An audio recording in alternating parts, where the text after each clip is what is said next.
హరే కృష్ణ. నమో ఓం విష్ణుపాదాయ కృష్ణప్రేష్టాయ భూతలే శ్రీమతే భక్తి వేదాంత స్వామి ఇతి నామ్నే. శ్రీల ప్రభుపాదికి జై, శ్రీల గురుదేవులకి జై. హరే కృష్ణ. అనంతపురం, సత్యసాయి, నంద్యాల, ప్రొద్దుటూరు, మైతుకూరు, జమ్మలమడుగు వివిధ పట్టణాలలోని విద్యాలయ యాజమాన్యపు వారందరికీ నా హృదయపూర్వక పాదాభివందనాలు. హరే కృష్ణ. ఈ వీడియో ద్వారా మీ ముందరికి రావడానికి ప్రధాన కారణం ఏమంటే, గత 4 సంవత్సరాల నుంచి అనంతపురం మరియు కొన్ని సత్యసాయి జిల్లాల్లోని కొన్ని ప్రాంతాలలో బడిలో భగవద్గీత అనే కార్యక్రమం ద్వారా దాదాపుగా 30,000 మంది విద్యార్థులకు ప్రతిదినము 2 శ్లోకాలు రాసే విధంగా భగవద్గీతను అందించడం జరిగింది. సో అందులో భాగంగా ప్రతి చిన్నారి విద్యార్థి దశ నుంచే సంస్కారంతో పాటు వాల్యూ ఎడ్యుకేషన్స్ కూడా తీసుకోవాలనే సంకల్పంతో మా గురుదేవులైన జగద్గురువు శ్రీల ప్రభుపాదుల వారి ఆశీస్సులతో, మా ఆధ్యాత్మిక గురువు తండ్రి అయిన శ్రీల పరమ పూజ్య శ్రీ జయపతాక స్వామి గురు మహారాజు వారి యొక్క దివ్యమైన ఆశీస్సులతో ఈ కార్యక్రమాన్ని చేపట్టడం జరుగుతుంది. ముఖ్యంగా విద్యాలయ యాజమాన్యం వారికి తెలియజేయడం ఏమనగా, గత 2 నెలల నుంచి వచ్చే విద్యా సంవత్సరంలో ఈ బడిలో భగవద్గీత ద్వారా దాదాపు చిన్నారులందరికీ తెలుగు చూచిరాత పుస్తకాన్ని అందించాలనే సంకల్పంతో దాదాపు 250 విద్యాలయాల యాజమాన్యం వారిని కలవడం జరిగినది. సో అందులో భాగంగా అక్కడి నుంచి యాజమాన్యం వారు ఇచ్చిన ఫీడ్బ్యాక్ను బట్టి కొన్ని విషయాలు మాకు అర్థమైంది. భగవద్గీత అనేది ఇంకా ఒక మతపరమైన గ్రంథంగాను, ఈ ఆధునిక ప్రపంచంలో ఏం లాభం అనే విషయాన్ని కొంతమంది తెలియచేశారు. సో వారిని మేము తప్పుపట్టడం లేదు, దయచేసి దాన్ని గమనించగలరు. ఉన్నతమైన విద్యని అభ్యసించిన గురువులు, మహాత్ములు కూడా ఈ విషయాన్ని మాట్లాడడం కొంచెం బాధాకరం అనిపిస్తుంది. భగవద్గీతలో ఎక్కడే కానీ కులం గురించి కానీ మతం గురించి కానీ చర్చించలేదు. చాతుర్య వర్ణం మయా సృష్టం గుణకర్మ విభాగశః అని భగవంతుడు తెలియచేశాడే కానీ, అంటే గుణాన్ని బట్టి మనుషుల్ని కొన్ని వర్గాలుగా విభజించాను, 4 వర్గాలుగా, అంతేకాని మనుషుల్లో తేడా లేదు. కేవలం వారి యొక్క గుణాన్ని బట్టి, వారు చేయగలిగే ధర్మాన్ని, ధర్మం అంటే పనిని, ఆ పనిని చేసే సామర్థ్యాన్ని బట్టి వారిని 4 వర్ణాలుగా, చాతుర్య వర్ణం 4 వర్ణాలుగా విభజించడం జరిగింది. సో ఈ విషయాన్ని ప్రతి ఒక్క మేధావులు కూడా గమనించాలి. ఇంకొక ముఖ్యమైన విషయం ఏంటంటే, భగవద్గీత అంటే హ్యూమన్ మాన్యువల్ అని ప్రతి ఒక్కరూ ఏకకంఠంతో చెప్పడం జరుగుతుంది. అటువంటి భగవద్గీతను ఎందుకు మత గ్రంథంగా ప్రేరేపిస్తున్నారు? సో ఈ విషయాన్ని చిన్నపిల్లల దగ్గర కూడా మనం అదే విషయాన్ని ప్రేరేపిస్తున్నాం. మన భారతీయ సంస్కృతిలో కులమతాలకు తావులేదు. కులం ముందా మతం ముందా అనే ప్రశ్న వస్తే మతం ముందు అని చెప్తారు. ఎందుకంటే ఉదాహరణకి హిందూ మతాన్నే తీసుకుందాం. ముందు నాకు నేను ఉద్ధరించుకోవాలి అన్న విధంగా హిందువు అనే ఒక మతంలో వారి వారి యొక్క కులవృత్తుల్ని బట్టి, వారి యొక్క గుణాలను బట్టి ఎన్నో వర్ణాలు, వర్గాలుగా వాటిని విభజించారు. ఆ వర్గాలనే కులాలు అన్నారు. అంతేగాని వారేమి సపరేట్గా జన్మించలేదు. చాతుర్య వర్ణం మయా సృష్టం గుణకర్మ విభాగశః అని ఇందాక చెప్పినట్లే వారందరి గుణాలను బట్టి ఈ వర్గాలు ఏర్పడ్డాయి. అంటే కులం కన్నా ముందు మతం. అసలు మతం అంటే ఏంటి? కొందరి అభిప్రాయాలన్నింటినీ క్రోడీకరించుకొని వారందరూ ఒకే విషయాన్ని ఏకకంఠంగా, సామూహికంగా తెలియజేసుకుంటూ ఒక సంఘటితంగా ఏర్పడిన దాన్నే మతం అని అంటారు. నేటి భారతీయ సంస్కృతిలో అది ఒక తీవ్రమైన పదజాలం అయిపోయింది. మతం మతం మతం అని. కులం ముందా మతం ముందా అంటే మతం ముందు అన్నాం. మరి మతం ముందా మనిషి ముందా అని అంటే మనిషి ముందు అని చెప్తాం. మరి అటువంటి మనిషికి మూతి, ముక్కు, కళ్ళు, చర్మం, చెవులు అనే ఇంద్రియాలు ఉన్నాయి. సో ఈ ఇంద్రియాలు అనేటివి ఏ కులం వారికైనా ఉన్నాయి, ఏ మతం వారికైనా ఉన్నాయి, ఎక్కడ పుట్టిన వారికైనా ఉన్నాయి. సో అంటే భగవద్గీత చెప్పేది ఏంటంటే, ఇంద్రియాలను నిగ్రహించి మనసుని స్థిరంగా ఉంచుకొని బుద్ధితో నువ్వు చేయవలసిన పని ఏదైతే ఉందో దాన్ని తెలియజేసేదే భగవతత్వం. సో అంటే మనిషిలో చైతన్యాన్ని, మనిషిలో జ్ఞానాన్ని తెలియచేసే తత్వాన్ని భగవతత్వము అంటారు. సో అటువంటి భగవతత్వము ఎక్కడ పుడితేనేమి, చాలా సందర్భాల్లో పిల్లలకి చెప్తూ ఉన్నాం పాఠశాలల్లో. అదే విషయాన్ని ఇక్కడ మీ దగ్గర ఒక చిన్న విషయంగా చర్చిస్తున్నాను. సపోజ్కి ఈ కాంపౌండ్లో పుట్టిన ఒక అబ్బాయిని హిందువు అని అంటారు. అదే ఇంకొక కాంపౌండ్లో పుట్టిన అబ్బాయిని ముస్లిం అంటారు. ఇంకొక కాంపౌండ్లో పుట్టిన వారిని క్రిస్టియన్స్ అంటారు. మన చిన్నారులందరూ పెద్దలు కూడా ఒక చిన్న సినిమా చూస్తారు. అంటే సినిమాల గురించి, చలనచిత్రాల గురించి చర్చించకూడదు, కాకపోతే ఆ విధంగా చెప్తే అర్థమవుతుందని ఒక చిన్న లాజిక్తో చెప్తున్నాము. ఒక సినిమా, అది కూడా దైవం పేరుతోనే పెట్టారు వాళ్ళు, అలా వైకుంఠపురం అని. సో ఆ చలనచిత్రంలో బ్యాక్గ్రౌండ్లో చూసుకుంటే ఒక చిన్నారిని ఒక పేదరికంలో ఉన్న తల్లి హాస్పిటల్లో మేడ పైన కంటుంది. అలానే ఇంకొక అబ్బాయిని ఒక ధనవంతురాలైన తల్లి ఆసుపత్రిలో కింది భాగంలో కంటుంది. సో అక్కడ ఒక స్వార్థపూరితమైన ఒక వ్యక్తి ఆ పిల్లల్ని కింది వారిని పైకి, పైవాడిని కిందికి మారుస్తారు. అప్పుడు ఏమైనాడు? పేదవాడు ధనికుడయ్యాడు, ధనికుడు పేదవాడయ్యాడు. అదేవిధంగానే మనిషి అన్నవాడు ఆ కాంపౌండ్లో పుట్టడం వల్ల హిందూ అని, ఈ కాంపౌండ్లో పుట్టడం వల్ల ముస్లిం అని, ఆ కాంపౌండ్లో పుట్టడం వల్ల క్రిస్టియన్ అయినాడే కానీ వాడు స్వతహాగా కులాలకు, మతాలకు పుట్టలేదండి. కుల మతాలకు అతీతంగా ఈ భూమి మీద భగవంతుని అంశగా అవతరించిన వాడే మనిషి. సో అటువంటి మనిషికి ఇంద్రియాలు అనేటివి ఉన్నాయి. అటువంటి ఇంద్రియాలను జ్ఞానేంద్రియాలు అని అంటారు.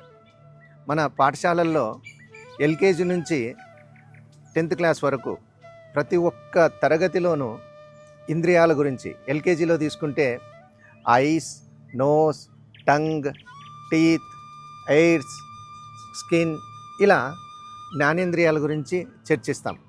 అదేవిధంగా 10th క్లాస్కి వచ్చేసరికి కన్ను బొమ్మ, నాలుక బొమ్మ, చెవి బొమ్మ, చర్మం బొమ్మకి 10 మార్కులు ఇస్తాం. ఎందుకు? దయచేసి మహాత్ములు, మేధావులు ఈ విషయాన్ని గమనించాలి. ఎల్కేజీలో జ్ఞానేంద్రియాల గురించి పిల్లలకి రిపిటేషన్ ఇస్తూ, అదే 10వ తరగతికి వచ్చేసరికి ఆ పిల్లలకు డయాగ్రామ్స్ రూపంలో 10 మార్కులు ఇస్తున్నామండి. సో ఎప్పుడైనా ఆలోచించామా? అంటే మనిషిని పవిత్రుణ్ణి చేయాలన్నా, అపవిత్రుణ్ణి చేయాలన్నా ముఖ్యమైన కారకాలు ఏవిరా అని అంటే ఇంద్రియాలు. సో అటువంటి ఇంద్రియాలను నిగ్రహించుకొని మనసును స్థిరంగా ఉంచుకొని బుద్ధితో నువ్వు చేయవలసిన పని ఏదైతే ఉందో దాన్ని చేయమని చెప్పేదే భగవతత్వం. అది భగవద్గీత అదే స్పష్టంగా తెలియజేస్తుంది. మనిషి ఎక్కడ పుట్టాడనేది, ఏ మతంలో పుట్టాడన్నది కాదు, మనిషి ఇంద్రియాలను నిగ్రహించుకోవడం అనేదే భగవతత్వం. సో ఎందుకు ఇంద్రియాలను నిగ్రహించుకుంటే భగవతత్వం అంటారంటే, తన యొక్క విద్యుక్త ధర్మాన్ని ఎప్పుడైతే ఆచరిస్తాడో దాన్ని ధర్మంగా భావిస్తాడు. ధర్మం అంటే సాక్షాత్తు భగవత్ ప్రణీతం అంటాం, భగవంతుడే. ధర్మం అంటే సాక్షాత్తు భగవంతుడే. సో అటువంటి భగవంతుడు చెప్పిన మాట ఏమంటామంటే భగవద్గీత అంటాం. సో దీనిని చిన్నతనం నుంచే ఇవ్వడంలో తప్పేంటి? దీన్ని ఎందుకు కుల మతాలు అని చూస్తున్నారో అర్థం కావడం లేదు. పాఠశాలకు వచ్చి మూతి ముక్కు గురించి తెలుసుకుంటున్నారు, అంత అవసరం ఉందా? పాఠశాలకు రాని పిల్లవాడికి కూడా బయట ఉన్నవాడికి తెలుసు, మీ నాలుక ఏం చేస్తుందిరా అంటే తింటుంది, తిడుతుంది. మరి అదే విషయాన్ని పాఠశాలకు వచ్చి, విద్యాలయాల్లోకి వచ్చి ఎందుకు నేర్చుకుంటున్నారు?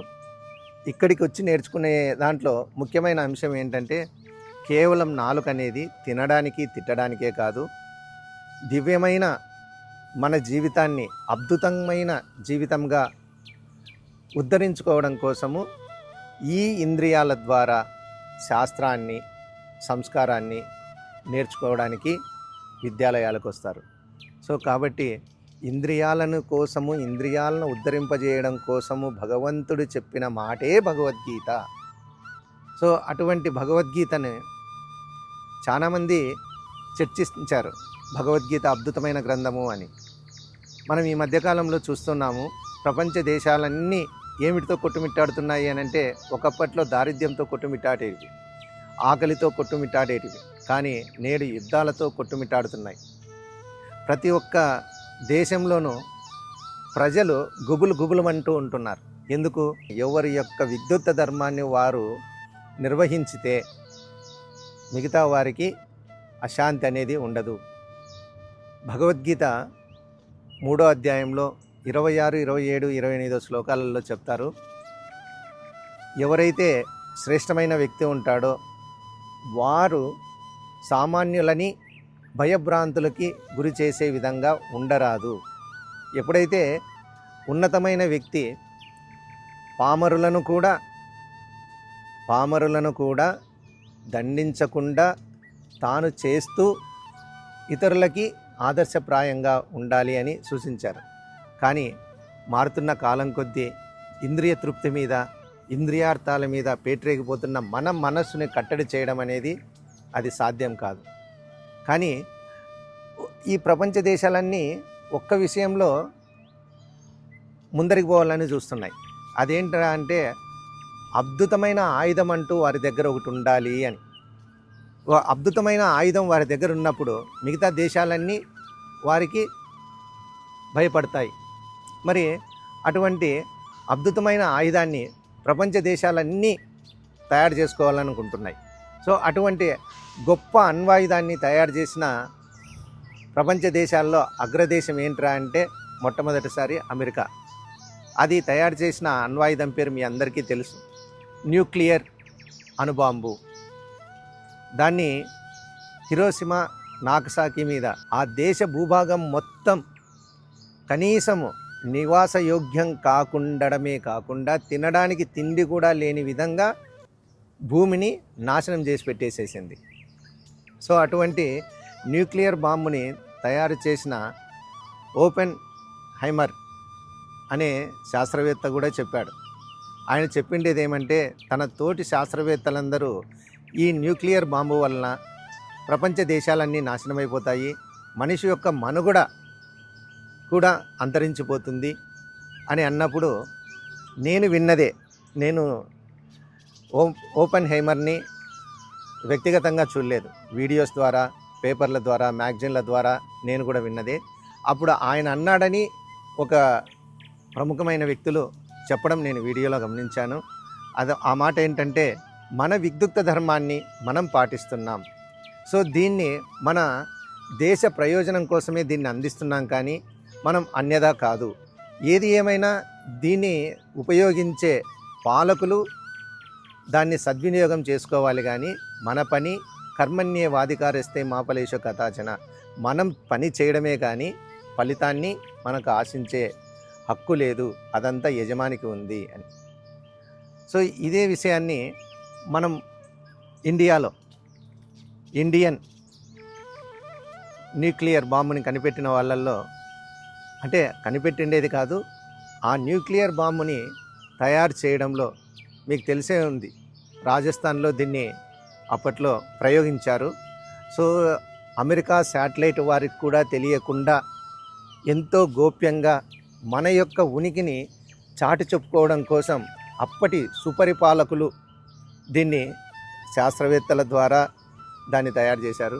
అటువంటి శాస్త్రవేత్తల్లో ప్రముఖమైన వ్యక్తి ఏపీజే అబ్దుల్ కలాం గారు. సో ఇందాక మనం చెప్పుకున్నాం కులాలు మతాలు అని అంటే, సో ఏపీజే అబ్దుల్ కలాం గారు ఎవరండి? జన్మతః ఒక మైనారిటీ కులంలోనో మతంలోనో జన్మించిన వ్యక్తి. కానీ ఆయన విద్యను అభ్యసించడం ద్వారా, జ్ఞానాన్ని పొందడం ద్వారా ఆయన భారతదేశానికే కాదు ప్రపంచ దేశాలకు కూడా గురువయ్యాడు. అంటే విద్యను అభ్యసించడంలో ఎటువంటి అపోహలను కానీ ఎటువంటి విషయాలను కానీ మనం తీసుకోకూడదు. కేవలం ఆయన కూడా చెప్పాడు, మా గురువు గారు సుబ్రహ్మణ్యం అయ్యర్, ఆయన ఏ మతస్థుడు అనేది కాదండి, అక్కడ ఆయన ఒక విద్యార్థి కాదా. పాఠాలు చెప్పే గురువుకి కులమతాలతో పని లేదు, పాఠాలు చెప్పే గురువు చూపించే బోర్డుకి కులమతాలతో పని లేదు. పాఠ్యాంశాలలోనూ పుస్తకాలలోనూ కులమతాలు లేవు. చివరికి పిల్లలు రాసే క్వశ్చన్ పేపర్లలో కూడా కులమతాలు లేవు. మరి ఎందుకు ఈ భగవద్గీతను చెప్పడంలోనూ రాయడంలోనూ కులమతాలను ఆపాదించుతున్నారో అది మేధావులకి మాత్రమే తెలుసు. సో మనందరం చేయాల్సిందే పని, గురువులు ప్రతిసారి చెప్తూ ఉంటారు, నేటి బాలలే రేపటి పౌరులు, నేటి బాలలే రేపటి పౌరులు అని. సో మరి అటువంటి పౌరులందరూ జ్ఞానవంతులై ఉండాలి అని అంటే ఏం చేయాలి? దండిగా డబ్బు సంపాదించి వాళ్ళకు కావలసిన అవసరాలన్నీ తీర్చుకునే ధనం ఉంటే సరిపోతుందా? ముఖ్యంగా ఇంద్రియ నిగ్రహం, ఇంద్రియాలను నిగ్రహించుకోవడంలోనే మనిషి అన్నవాడు ఉన్నతమైన జీవితాన్ని అనుభవించగలడు. ఉదాహరణకి ఏపీజే అబ్దుల్ కలాం గారు, ఆయన ఇంద్రియాలను నిగ్రహించుకొని ఏమయ్యాడు? బ్రహ్మచారి, బ్రహ్మర్షి అనొచ్చు ఆయన్ని. మన భీష్ముడిగా కూడా ఆయన్ని వర్ణించవచ్చు. అలాంటి భీష్ముడు ఇంద్రియ నిగ్రహం అంటే భగవద్గీత మొత్తం చెప్పేది ఏంటంటే అండి, ఇంద్రియాలను నిగ్రహించుకో. అర్జునుడు తన చూపులతో తాతలను, తండ్రులను, మామలను చూశాడు. సో ఇంద్రియాలను, ఆయన కంటిని నిగ్రహించుకో, నీ మనసును స్థిరంగా పెట్టుకో, బుద్ధితో నువ్వు చేసే పని ఏంటి? ఒక క్షత్రియునిగా, ఒక రాజుగా నువ్వు యుద్ధం చెయ్యి అని ఉపదేశించాడు. సో అలా చెప్పుకుంటూ పోతే న్యూక్లియర్ బాంబును చేసిన ఓపెన్ హైమర్ కూడా భగవద్గీత గురించి చెప్పాడు. ఆయన ఏం చెప్పాడనే విషయాన్ని పక్కన పెట్టేద్దాం, ఎందుకంటే అలా చెప్పుకుంటూ పోతే అది కూడా కాంట్రవర్సీ అంటారు. దయచేసి విద్యా సంస్థల యొక్క యజమానులకి మేము తెలియచేసేదేమంటే, ఈ బడిలో భగవద్గీత అనే కార్యక్రమం ద్వారా పుస్తకాన్ని పిల్లలకి కాపీరైట్ రూపం అంటే చూచిరాత పుస్తక రూపంలో అందించడం వల్ల ముఖ్యంగా అంతరించిపోతున్న మన తెలుగును గ్రామర్ రూపంలో చాలామందికి హచ్చులంటే ఏంటి, హల్లులంటే ఏంటి, గుణింతాలంటే ఏంటి, ఒత్తులంటే ఏంటి, దాని గుర్తులంటే ఏంటో కూడా తెలియదు. సో అలా అంతరించిపోతున్న తెలుగు భాషని విద్యార్థి దశ నుంచే తీసుకురావాలంటే ఒక అద్భుతమైన ఆయుధం న్యూక్లియర్ బాంబ్. నేను చెప్తున్నది NEW, new CLEAR, nuclear bomb. So అంటే ఈ న్యూక్లియర్ బాంబ్ భగవద్గీత. ఆనాడు అగ్రదేశమైన అమెరికా రూపొందించిన న్యూక్లియర్ అణుబాంబు వల్ల ప్రపంచ దేశాలన్నీ గడగడలాడిపోయి ప్రతి ఒక్కరూ అటువంటి న్యూక్లియర్ అణుబాంబుని తమ వద్ద ఉంచుకోవాలి అనే ప్రయత్నం చేశారు. కానీ ప్రతి ఒక్క మనిషిలోనూ ఒక న్యూక్లియర్ బాంబు ఉంది. ఆ బాంబు పేరు ఏంట్రా అంటే భయం. సో అటువంటి భయానికి రసాయన పదార్థాలు లాంటివి ఏంట్రా అంటే కామ, క్రోధ, లోభ, మోహ, మద, మాత్సర్యాలు. సో అటువంటి షడ్ దుర్గుణాలతో కలిసినదే మనసు. ఆ మనసు ద్వారా విస్ఫోటకమైనదే భయం. సో అటువంటి భయాన్ని నిగ్రహించుకో, భయపడద్దు. ఆనాడు కురుక్షేత్ర యుద్ధంలో కృష్ణుడు చెప్పినది కూడా ఇదే మాటే అర్జునునికి, భయపడద్దు, భయం లేదు, నేను ఉన్నాను, మిగిలినది నా ధర్మం, నా పని నేను చేస్తాను అని. అదేవిధంగా గురువులు కూడా నిజమైన విద్యను, నిజమైన జ్ఞానాన్ని పిల్లలకు అందించడం అనేదే మన ధర్మం. అంటే న్యూక్లియర్ బాంబ్, న్యూక్లియర్ ఇందాక చెప్పినట్లు NEW, new CLEAR, nuclear bomb అని అంటే మనిషిలో ఉన్న కల్మషాలను కడిగివేసే అద్భుతమైన న్యూక్లియర్ బాంబే భగవద్గీత. మన మనసులో ఉండేటివి ఇందాకే చెప్పుకున్నాం కదా, ప్రతిసారి ఇదే చెప్పుకుంటున్నాం, ఇంద్రియాలు ఇంద్రియాలు ఇంద్రియాలు అని. ఈ ఇంద్రియాల ద్వారానే ప్రేరేపింపబడేది. ఉదాహరణకి పిల్లవాడు స్కూల్కి వెళ్తూ ఉంటాడు, వాడికి ఒక పుస్తకం అవసరం, ఒక పెన్ను అవసరం. వాడు ఆ బుక్ స్టాల్లోకి వెళ్ళి పెన్ను, పుస్తకాన్ని చూస్తాడు. వెంటనే దాని పక్కనే ఉన్న కార్టూన్ బొమ్మ కనిపిస్తుంది, లేదా ఒక స్వీట్ కనిపిస్తుంది. అంటే తన ఇంద్రియాలు, కన్ను అనే ఒక ఇంద్రియం ద్వారా తాను తీసుకోవాల్సిన విషయం మీద కానీ తాను తీసుకోవాల్సిన వస్తువు మీద కాన్సన్ట్రేషన్ లేకోకుండా అన్యదా వేరే దాని మీద కాన్సన్ట్రేషన్ పోతుంది. అంటే తాను తీసుకోవాల్సిన వస్తువు మీదనే ఇలా ఉన్నప్పుడు తాను జీవితంలో చేయాల్సిన పని అంటే విద్యుక్త ధర్మాన్ని కూడా పక్కదారి పట్టించేటివి ముఖ్యంగా ఇంద్రియాలే. సో అటువంటి ఇంద్రియాలను నిగ్రహించుకోవడం కోసము, అటువంటి ఇంద్రియాలను తన ఆధీనంలో ఉంచుకొని మనసును కూడా తన కంట్రోల్లో పెట్టుకోవడం కోసం కొన్ని శాస్త్రబద్ధంగా తెలియజేయాలనే ఉద్దేశంతోనే చిన్నారులకి చిన్నతనం నుంచే అంటే 4వ తరగతి నుంచి ఈ బడిలో భగవద్గీత అనే కార్యక్రమం ద్వారా చూచిరాత పుస్తకాన్ని అందించాలనుకుంటున్నాం తప్ప అన్యదా కాదు. కులాలను మతాలను ప్రేరేపించి కేవలం పిల్లల దగ్గర దీన్ని తీసుకురావడానికి అనేది ఒక జుబుక్సాకరమైన విషయంగా మేము భావిస్తాం. సో కాబట్టి ప్రతి ఒక్క విద్యాలయ ప్రధాన ఉపాధ్యాయులు వారి యొక్క యాజమాన్యం వారికి తెలియజేస్తూ, యాజమాన్యం వారు కూడా దీన్ని నేటి బాలలే రేపటి పౌరులు అనే నినాదాన్ని మనస్ఫూర్తిగా అంగీకరించిన వారైనట్లయితే దయచేసి ఈ భగవద్గీత తెలుగు చూచిరాత పుస్తకాన్ని మన యొక్క పాఠశాలల్లో అందించండి. దీనివల్ల అంతరించిపోతున్న తెలుగు పునఃప్రతిష్ఠ చేసిన వాళ్ళం అవుతాం. తర్వాత పిల్లల్లో చక్కటి తెలుగు వ్యాకరణం వస్తుంది. కొత్త పదాలని పలకడం వల్ల వారిలో నాడీ నరాలు ఉత్తేజపడి ఏకాగ్రత అంటే ఐక్యూ లెవెల్స్ కూడా పిల్లల్లో పెరుగుతాయి. ఇంకో ముఖ్యమైన విషయం ఏంటంటే రేపొద్దున 10వ తరగతి అయిపోయిన తర్వాత సాంస్క్రిట్ అనేది ఇంటర్మీడియట్లో ఒక సబ్జెక్టుగా వస్తుంది. అటువంటి సాంస్క్రిట్ని ఇక్కడి నుంచే 4వ తరగతి నుంచే మనం పిల్లలకి తెలియజేయడం వల్ల వాళ్ళకు అప్పుడు చాలా ఈజీగా ఉంటుంది. ఇంకో ముఖ్యమైన విషయం ఏంటంటే నేను విన్నాను, ఇస్రో లాంటి సంస్థల్లో కూడా కోడ్స్ని సంస్కృతంలో తయారు చేస్తున్నారు అని నేను విన్నాను. సో కాబట్టి ఈ సాంస్క్రిట్ అనేది మదర్ ఆఫ్ లాంగ్వేజ్ అంటే అన్ని భాషలకు తల్లి. సో అటువంటి తల్లిని మనము బ్రతికించుకోవాలి. సంస్కృతం అనేది అన్ని భాషలకు తల్లి అయితే తెలుగు అనేది మన ఆంధ్రుల యొక్క కన్న తల్లి. సో కాబట్టి ఇటువంటి తెలుగును మనం బతికించుకోవాలి అంటే చిన్నారులకి తెలుగు నేర్పుదాం. తెలుగుతో పాటు ఈ భగవద్గీతను కూడా నేర్పుదాం. దాన్ని జస్ట్ చూచిరాత పుస్తకం రూపంలోనే దాన్ని స్వీకరించి నేటి బాలలే రేపటి పౌరులు అన్న నినాదాన్ని కూడా మనం బతికించుకుందాం. కాబట్టి విద్యాలయ యాజమాన్యం వారిని అభ్యర్థిస్తున్నాము, దయచేసి ఈ బడిలో భగవద్గీత అనే కార్యక్రమం ద్వారా పిల్లలకి తెలుగు చూచిరాత పుస్తకాన్ని అందించి, మీరు ఎన్నెన్నో పుస్తకాలను పెడుతూ ఉంటారు. ఐఐటి ఫౌండేషన్ అంటారండి, అంటే కామెడీగా చెప్తున్నాను. ఇండియన్ ఇన్స్టిట్యూట్ ఆఫ్ టెక్నాలజీ అన్నది కాస్త ఇప్పుడు ఏమవుతుందంటే ఇంటికి ఇన్కమ్ తేవడం.